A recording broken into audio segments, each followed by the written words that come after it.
Olá, meus amigos ouvintes da Divulgar.net. Como vamos? Todos bem? Espero que sim, estejam todos maravilhosamente bem, respirando com seus pulmões, que é o mais importante. Então, vamos dar continuidade às nossas reflexões reformadoras, né? Cuja fonte é a revista O Reformador, outubro de 2016, páginas 18 e 19. Página 19, 20 e 21. É um texto de Allan Kardec, cujo título é Origem da Doutrina das Penas Eternas. Bem interessante esse texto hoje, para que nós vamos fazer uma reflexão em cima dele e ver o que o Allan Kardec tem de importante e interessante a nos passar, de acordo com esse texto de hoje, né? Então vamos começar. A crença na eternidade das penas perde diariamente tanto terreno que, sem ser profeta, é possível prever-se para breve o seu fim. Forte essa frase, esse primeiro parágrafo, né? A crença na eternidade das penas perde diariamente tanto terreno que, sem ser profeta, é possível prever-se para breve o seu fim. O que o Kardec tem a nos dizer sobre isso? Tem sido combatida por meio de argumentos tão poderosos e tão categóricos que de agora em diante nos parece quase supérfluo ocupar-nos de tal doutrina, deixando que se extinga por si mesmo.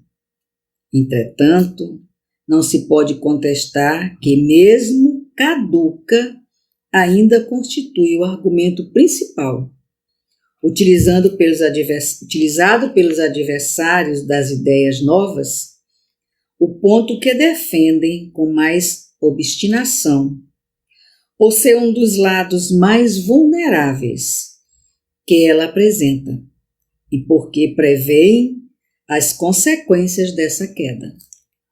Por esse lado, a questão merece sério exame. A doutrina das penas eternas teve a sua razão de ser, como a do inferno material, enquanto o temor podia constituir um freio para os homens pouco adiantados intelectual e moralmente, e possibilitado que estavam de captarem as nuances tantas vezes delicadas do bem e do mal, assim como o valor relativo das circunstâncias até nuantes e agravantes. Os homens não se impressionariam, a não ser pelo pouco ou menos nada, com a ideia de penas morais. Tampouco compreenderiam a temporalidade dessas penas e a justiça decorrente de suas gradações e proporções. É bastante profunda essa reflexão de hoje. Nós vamos precisar ler, na verdade, toda essa reflexão para que a gente possa entender a mensagem do Kardec. E quanto mais próximo do estado primitivo, mais material é o homem. Isso é uma realidade, né? Quanto menos conhecimento nós temos da doutrina, quanto menos aprofundamento nós temos das leis doutrinárias, mais materialista nós somos. Acreditamos que a vida começa aqui e acaba no berço e acaba no cemitério. Não sabendo nós que no cemitério é só uma porta para passar para outro estágio da vida. E quando nós chegamos no mundo, retornamos à nossa casa, que aqui não é a nossa casa, que é uma escola. Quando nós retornamos ao mundo espiritual, nós temos uma reprogramação para retornarmos à escola e voltarmos a estudar, a vivenciar, a nos dar oportunidade, a nos perdoar, a nos amarmos e amar. É essa a nossa missão aqui. E quanto mais materialista, menos oportunidade nós temos, porque nós deixamos escorrer entre nossos dedos as nossas oportunidades. Nós até debochamos, às vezes, de algumas situações, não é verdade?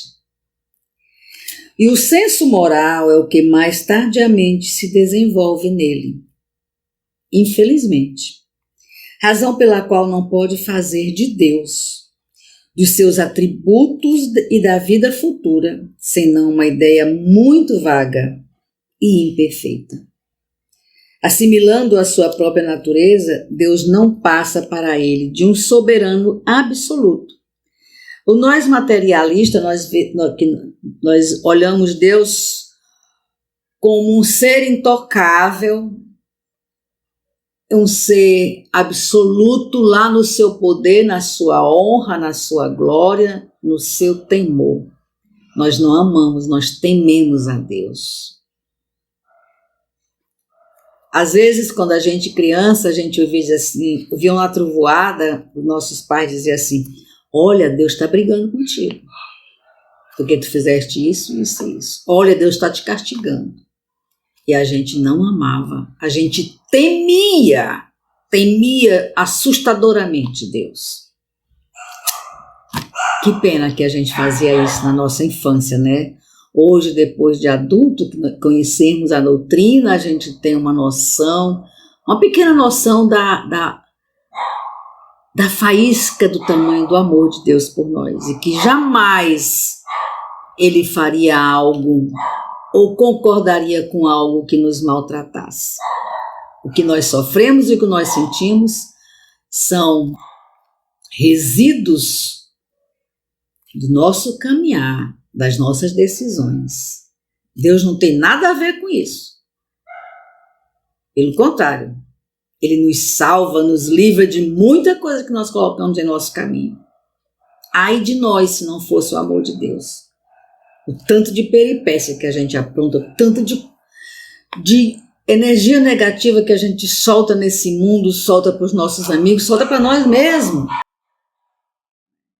E aí Deus, no seu soberano amor, está sempre nos acalmando, nos dando outras oportunidades.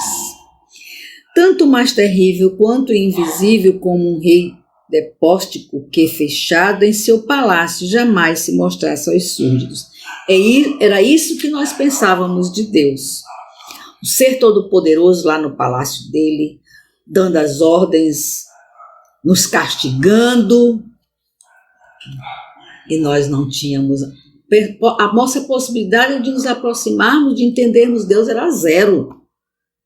Nós tínhamos era medo, pânico, pavor. Sem compreender o seu poder moral, só o aceitam pela força material e não o veem senão armado com um raio e no meio de relâmpagos e tempestades, semeando de passagem a ruína e a desolação, tal como fazem os guerreiros invencíveis. O que eu acabei de falar, né? Nossos pais nos falavam que o trovão era Deus castigando a gente, reclamando da gente. Um Deus de mansuetude e misericórdia não seria um Deus, mas um ser fraco, a quem seria impossível obedecer. A vingança implacável, os castigos terríveis eternos, nada tinham de incompatíveis com a ideia de que se fazia de Deus, nada que lhes repugnasse a razão. Como eles mesmos fossem implacáveis nos seus ressentimentos, cruéis com os inimigos e inexoráveis com os vencidos. Deus, que lhes era superior, deveria ser ainda mais terrível. Olha o que nós pensávamos de Deus. Meu Jesus, tenha compaixão de nós. E para tais homens havia necessidade de crenças religiosas compatíveis com a sua natureza ainda rústica. Uma religião exclusivamente espiritual, toda amor e caridade, não podia aliar-se à brutalidade dos costumes e das paixões, de modo que não se deve censurar a legislação draconiana de Moisés, que apenas podia conter o seu povo indócil, nem o fato de haver feito de Deus um Deus vingativo. Moisés colocou isso na cabeça dos seus seguidores, que Deus era um Deus vingativo, Deus era um Deus sem perdão, sem como é que a gente diz? Sem complacência. Foi isso que Moisés falava, era isso que Moisés falava para o seu povo. Por serem tão primitivos, que ele achava que eles só iam obedecer às leis de Deus se fosse aplicando o terror. A época assim exigia, sem o que a doutrina de Jesus não teria encontrado eco e até mesmo se anularia. Que acabei de comentar com vocês, né? Era necessário nessa época, se fazia necessário se ter essa mão de ferro. Pela nossa ignorância, nós éramos primitivos demais, ignorantes extremos, então tinha que ser na força. Às vezes a gente fala assim para um filho nosso, uma pessoa que está conosco, que diz assim, eu tenho que fazer tratamento de choque em fulano de tal, senão ele não entende. Era assim que Moisés fazia, por se fazer necessário naquela época. O famoso tratamento de choque que a gente às vezes fazemos com os nossos filhos, de vez em quando, porque se faz necessário. E passar a mão na cabeça, abraçar, beijar, não resolve mais. E aí, para a gente chamar a pessoa para a realidade, a gente precisa fazer esse tratamento de choque. E à medida que o espírito se desenvolvia, o véu material pouco a pouco se dissipava e os homens se tornavam mais aptos para compreender as coisas espirituais. A gente ia evoluindo um pouquinho, e aí esse tratamento de choque ia sendo aliviado, porque a gente já tinha compreensão para determinadas situações sem precisar ser colocada à força. Como fala aqui no texto, né, o que só aconteceu lenta e gradualmente, né? E por ocasião de sua vinda, Jesus já pôde proclamar um Deus clemente, falando do seu reino, que não é deste mundo, e dizer aos homens, amai-vos uns aos outros, e fazei o bem ao que vos odeiam. Enquanto os antigos diziam olho por olho, dente por dente. Quantas vezes a gente ouviu essa expressão dos nossos antepassados, né? Olho por olho, dente por dente. Fulano fez, com ferro fere, com ferro será ferido, com fogo queima, com fogo será queimado. E aí Jesus chegou na sua clemência, no seu amor infinito e disse, amai uns aos outros e fazei o bem ao que vos odeiam. É tão difícil, né? É muito difícil a gente fazer isso. É ainda um passo muito arraigado, que a gente não consegue muitas das vezes. Ora, quais eram os homens que viviam no tempo de Jesus? Seriam almas novamente criadas e encarnadas? E se assim fosse, Deus teria criado almas mais adiantadas no tempo de Jesus do que no tempo de Moisés? Mas então, em que se teriam tornado essas últimas? Vamos ver que essas respostas são bem interessantes, essas perguntas, né? Os homens que viviam no tempo de Jesus, se eram almas reencarnadas, e se no tempo de Moisés elas eram menos adiantadas, e que seriam dessas últimas? Vamos ver as respostas. Consumiam-se por toda a eternidade no embrutecimento? O simples bom senso repele tal reposição. Não, essas almas eram as mesmas, que viviam sob o império das leis mosaicas e que tinham adquirido em várias existências sucessivos desenvolvimentos suficientes à compreensão de uma doutrina mais elevada, assim como hoje se encontram mais adiantadas para receber um ensino ainda mais completo. Então, na verdade, nós viemos lá da caverna, lá de andar, quadrúpede andando de 4, e fomos evoluindo devagarinho, e chegamos onde estamos. Somos o melhor de nós. Hoje nós somos o melhor de nós. Graças a Deus, né?